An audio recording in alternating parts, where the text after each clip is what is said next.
Hi, it's Dwyer. It is May the 20th, 2021. GamblersAdvisory.com, a free site. BettingAngle.us, a free site. Let's talk about the de facto heavyweight tournament that we're about to have. But first, remember, the opinion you should follow should be your own. Just consider this video to be a second opinion from a complete stranger online. Now, the WBO, the sanctioning body that has Alexander Usyk as its mandatory, right? He's been the mandatory for the WBO since 2019, has demanded that its champion, Anthony Joshua, give them a reason why he should not be ordered to fight Usyk next. Right? Understand the problem Joshua has. He can no longer say that he's under contract to fight Tyson Fury next. Right? Because Tyson Fury, of course, is fighting Deontay Wilder. So you're going to have problems, folks. You're literally going to have a heavyweight tournament, whether the promoters know it or not. I believe Joshua, to maintain credibility, is going to have to fight Usyk. I believe that Fury, as ordered by the court, is going to have to fight Wilder. Right? They've already reserved the stadium where the Raiders play in Las Vegas to have that match. I believe it's July 24th. Right? Let's face it. We know what's going to happen. The winners of those matches are going to ultimately end up fighting each other.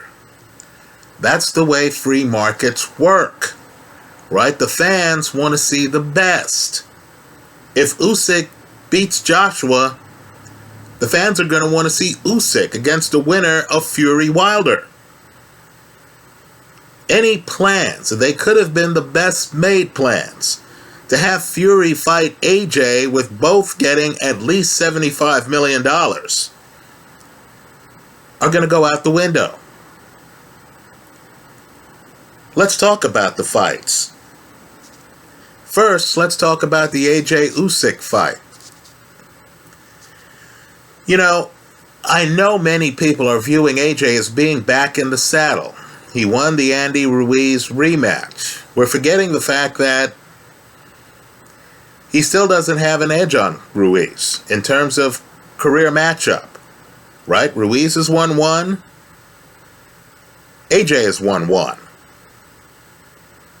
But of course, that rematch has given AJ the opportunity to move on, right? As long as he fights big-time players, mandatories, or other champions like Tyson Fury, we, the boxing public, will say, well, you know, he's back in the saddle. He has moved on. Here's the problem. There's scar tissue with the public. In other words, we remember that first Ruiz fight. I know it sounds a bit odd. I know you have a fawning boxing press out there. But the bottom line is we view AJ differently. Right? His punch is not in question. Even in the fight to Andy Ruiz that he lost, he drops Andy Ruiz. But his boxing ability is now in question.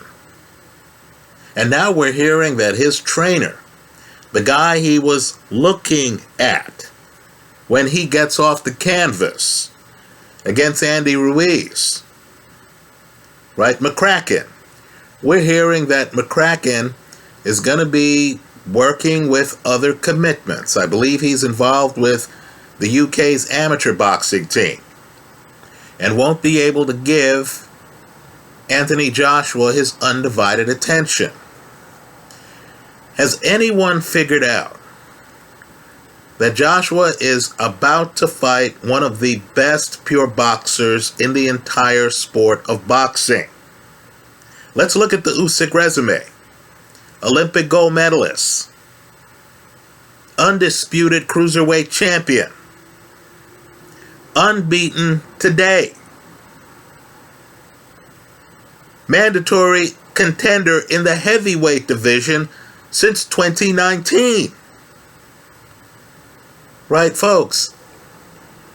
If you, like me, have questions about AJ's boxing ability, right? His ability to win rounds when he doesn't hurt you, when he doesn't knock you down, when you're upright,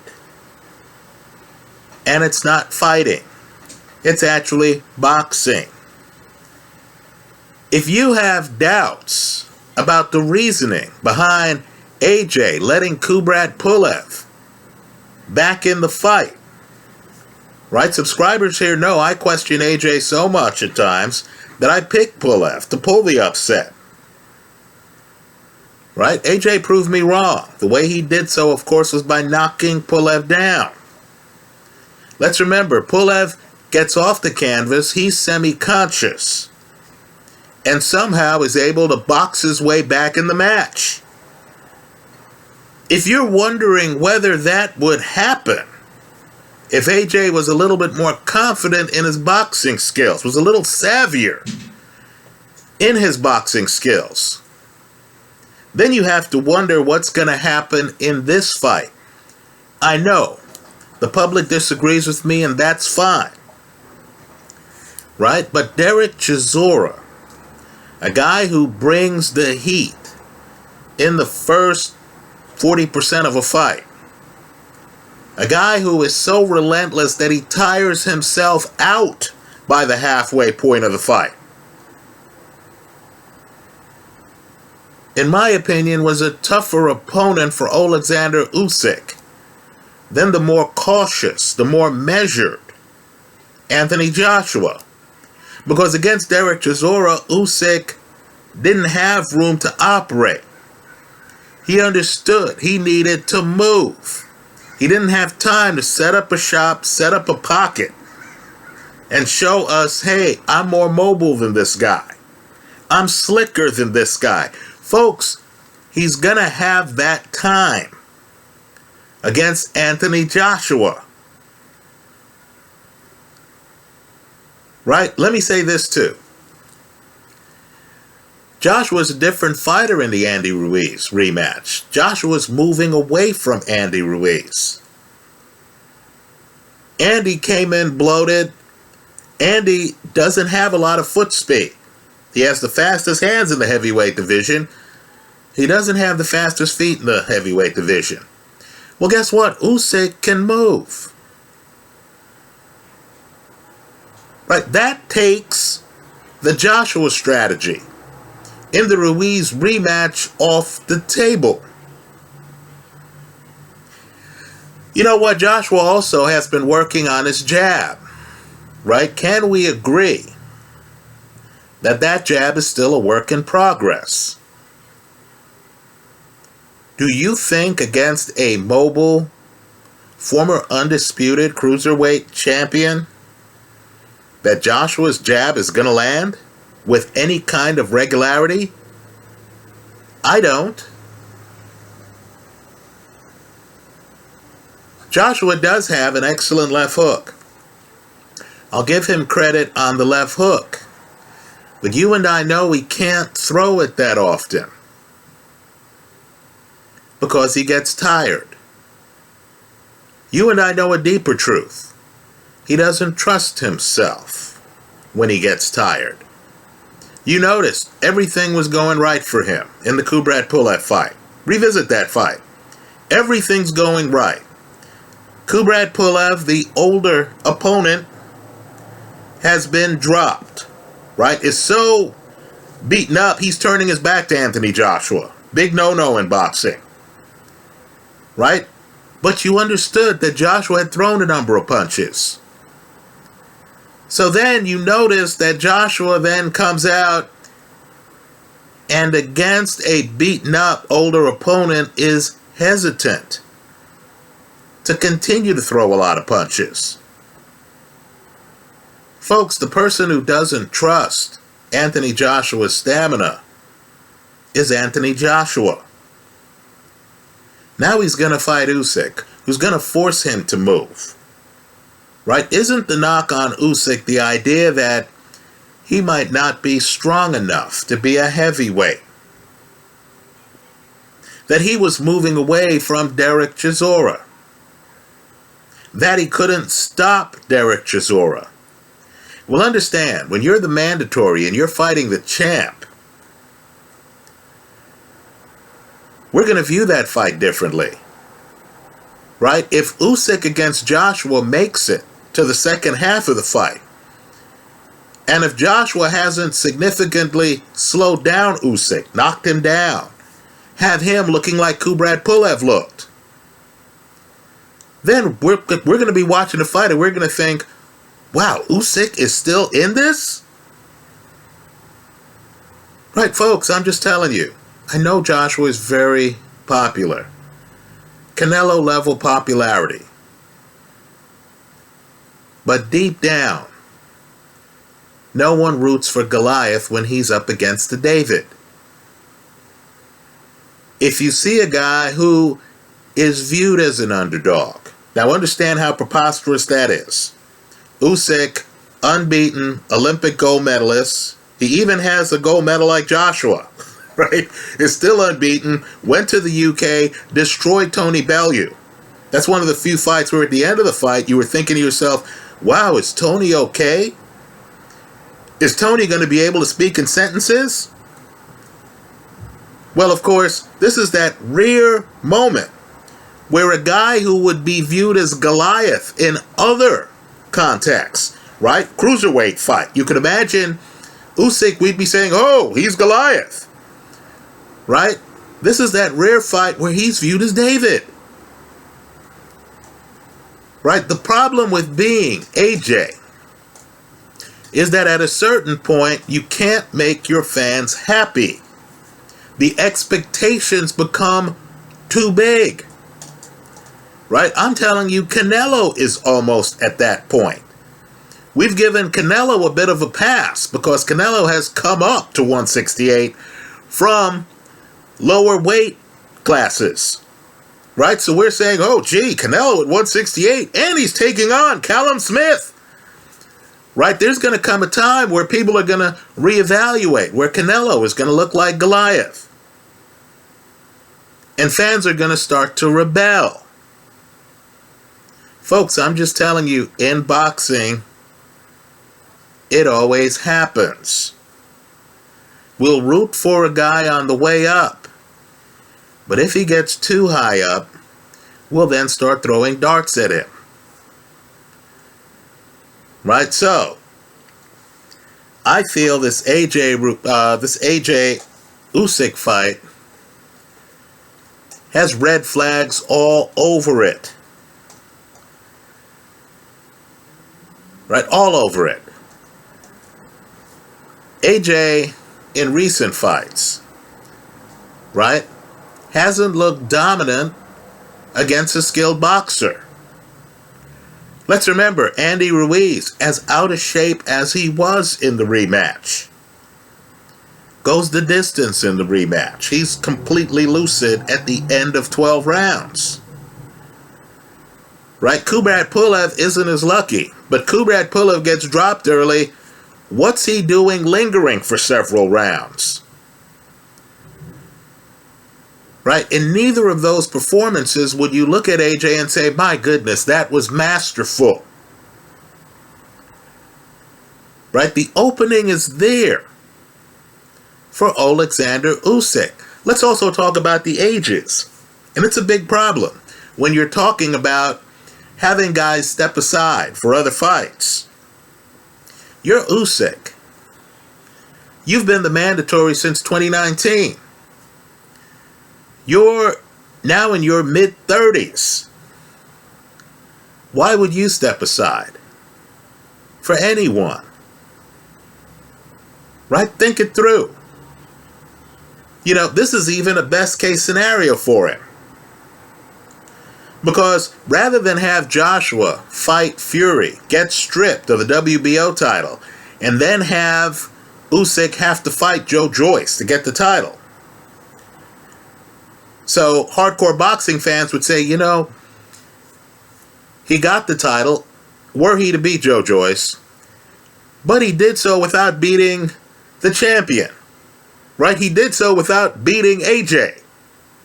Now he would get the legitimacy of actually facing AJ. If he beats AJ, then even the AJ fans are going to say, well, he's the champ. Right? I'm just telling you, I'm not sure if Buster Douglas beats Mike Tyson if the guys were to fight another 3 times. But he did that night. And so Tyson fans could have thought to themselves, you know, Mike's still the best in the division. That's fine, but he wasn't the champ anymore in the division. That's the dilemma Joshua faces, and let's face it too. If Joshua does a pivot, if he says, nah man, I'm not going to fight Usyk, right, I'm going to wait for Tyson Fury. Folks, that's going to be unchampionship-like behavior. I'm sure the fans backing AJ want to believe that he is the baddest man on the planet. By the way, that's who the heavyweight champion is. Right? You say he's the baddest man on the planet. You're not talking about a middleweight. You're talking about the heavyweight champion. Right? So I'm sure AJ understands. If he doesn't fight Usyk, whatever doubts that exist about him are going to magnify. Now let's talk about the other fight. Right? Again, this is a de facto tournament. By that I mean, it's not like promoters got together and said, hey, let's call this a tournament sponsored by Showtime. Right? Let's have an elimination tournament in the heavyweight division. No, this is just the way it's played out. A judge has said, Tyson Fury, you have no good reason not to honor the contract you signed with Deontay Wilder. Right? Let me also pause here and give some recognition to one of the major players in boxing over at least the last 3 decades. Now, there are different levels of power. There are the people who are in the paper.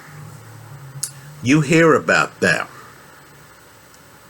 Right? They have status you don't see behind the curtain. They're the people in front of the curtain. Right? They have a certain level of power. But then you have, to me, real power behind the curtain. Right? These are the people who hardly ever give interviews. You don't know their names. But yet they're making it happen. Right? In the real world, there are politicians, and then there are the people we call donors, who actually support the politicians, who at times tell the politicians what to say, tell the politicians what their views are on certain issues, what interests them. Well, in the boxing world, the manager for Deontay Wilder is a guy named Shelly Finkel. That's a name you need to know. This is a guy who's not going to take a victory lap in the press. This is a guy who's not going to give a lot of interviews. But make no mistake, he just beat the daylights out of Tyson Fury and Tyson Fury's crew. Right? Frank Warren, Bob Arum, all of the people who worked so hard to negotiate the terms of their fighters' supposed upcoming match against Eddie Hearn's Anthony Joshua. Right? It's Shelly Finkel who helped orchestrate this arbitration argument and ruling in Deontay Wilder's favor. Now let me say this about Wilder, and this is just the way boxing is. We can talk about boxing skills. We can talk about who's going to win rounds on the judges' scorecards. We can talk about who has more talent.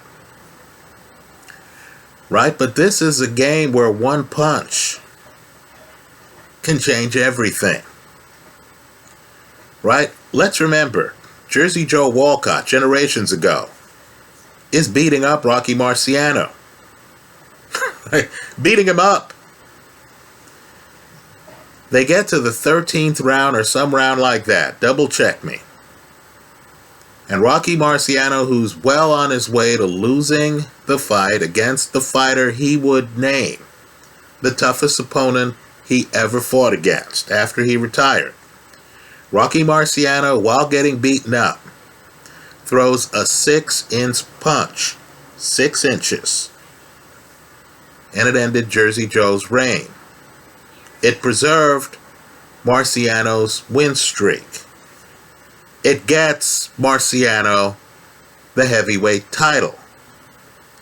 Now, Deontay Wilder can lose, literally, 11 of 12 rounds. If he just lands once that right hand, and let me let you in on a secret, you could be fighting a great defensive fighter. Over 12 rounds, if you have a great right hand, if you have a great punch, you're going to come close to landing it flush at least once over those 12 rounds in a typical fight. Right?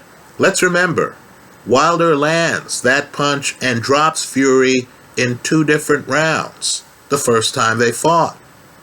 Fury, by his own admission, is out cold for part of the 10 count in the 12th round.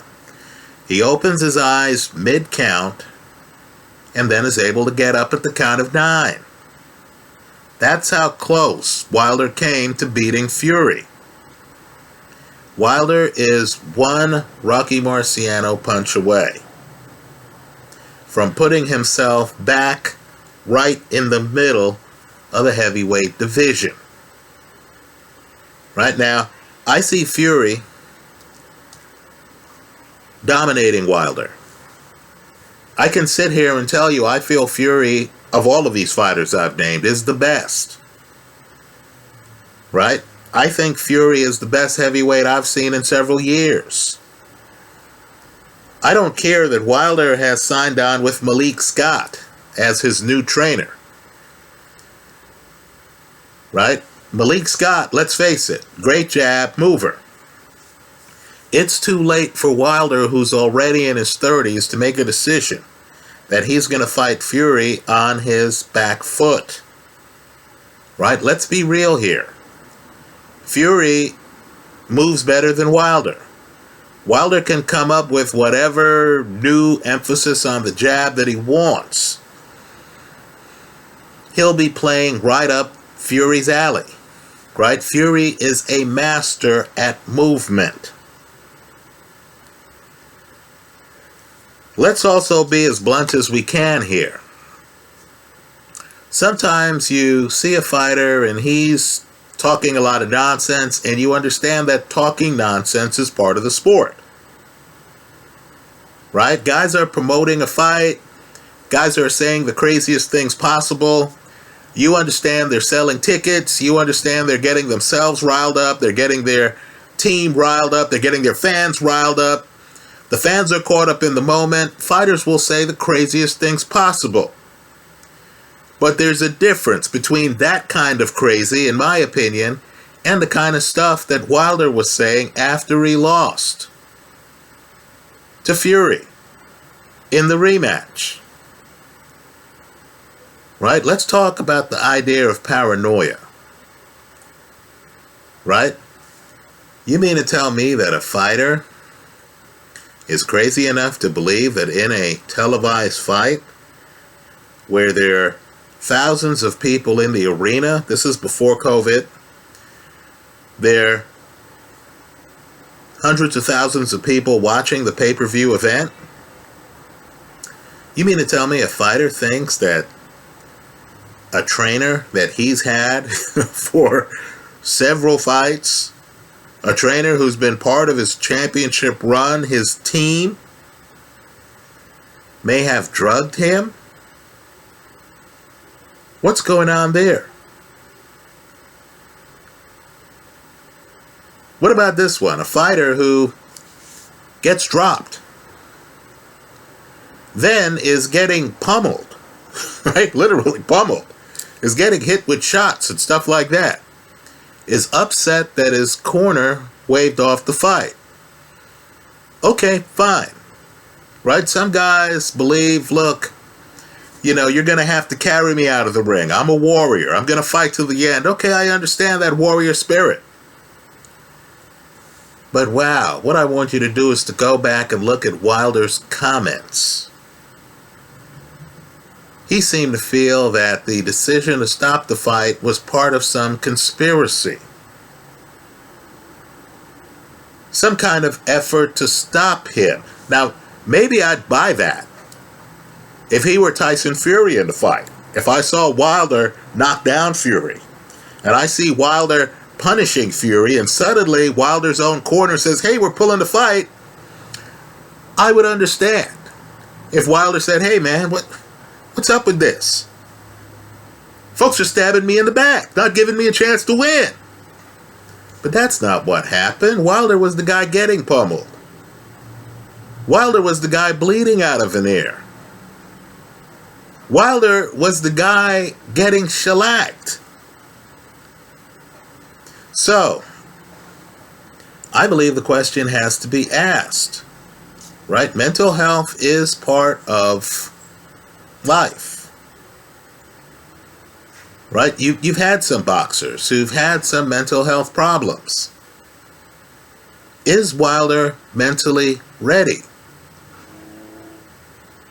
for a third fight against Fury? Let's remember, there's been no test run fight.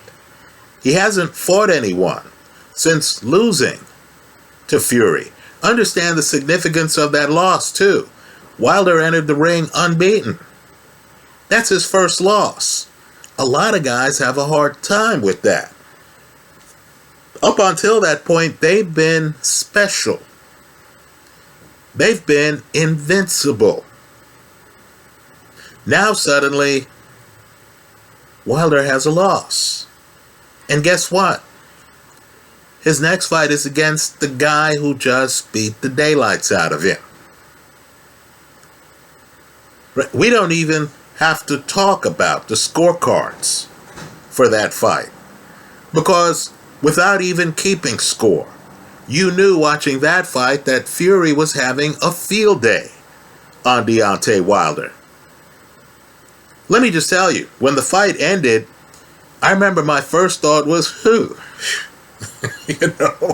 glad that fight ended. Wilder gets to live for another day. Right? I didn't feel at the time as if the quarter was completely out of line. That Wilder was on the verge of turning that fight around. That Wilder had any kind of momentum whatsoever. So I'm expecting Fury to put on a dominant performance. But let's also be careful here. Right? We saw a fight, Fury Otto Wallin, where Fury had an eye cut that was gushing. Right? Let me just say, had the referee in that fight said, I'm stopping the fight because of the bleeding, Fury, in my opinion, wouldn't have had sufficient grounds for appeal. Let's just say his cornerman did a remarkable job stopping the bleeding. But even the stopped bleeding only lasted about 15 seconds into the next round. Now, the reason it's important is sometimes a fighter builds up scar tissue. Right? Just understand the timing here. Even if Fury wins the fight, if Wilder is able to get Fury's eye bleeding, that could impact this boxing tourney. In other words, let's say Joshua beats Usyk, right? So he's available. He's available to get that $75 million side fee, but the fight would have to be moved back to the latter part of the year. Right? Well, you can't do that. If Fury's cut and it takes some time for the cut to heal. Right? The public needs to know, especially on a heavily bet on event like this, that when the guys enter the ring, one guy isn't already bleeding. Right? If I'm the person paying the site fee, you better damn well have two healthy fighters show up. I don't want a guy entering the ring and he's already bleeding and I'm thinking, what? You know, I've paid the site fee so the people at my establishment get to see A+ level entertainment. Right? If I'm paying a site fee of $150 million, I better get A+ level entertainment. It's not A+ if one guy enters the ring already hurt.